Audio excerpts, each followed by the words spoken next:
अस्सलाम वालेकुम। So is our lecture number 7। Lecture number 7 पे हमारे पास है सीन और शीन। नर्सरी क्लास में लेक्चर नंबर 7 का पेज नंबर 27 है। हम क्या फॉलो कर रहे हैं, सीन और शीन। सीन सा सिपाही, सीन सा स्कूल, सीन सा सिपाही, सीन सा स्कूल। शीन सा शेर, शीन सा शोला। सीन सा स्कूल, सीन सा सिपाही, शीन सा शोला, शीन सा शेर। सीन सा स्कूल, सीन सा सिपाही, शीन सा शोला, शीन सा शेर। सीन का लिखने में देखिए ये कुछ बच्चे कंफ्यूज रहते हैं। देखिए छोटा सा हम ऐसे करेंगे, ऐसे, एंड देन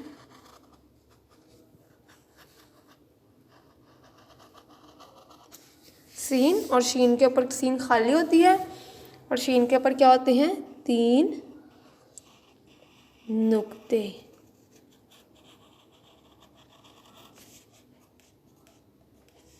ठीक है, सीन खाली और शीन के ऊपर 3 नुक्ते। सीन सा सिपाही, सीन सा स्कूल, शीन सा शेर, शीन सा शोला। नेक्स्ट अगर देखें तो हमारे पास है सीन।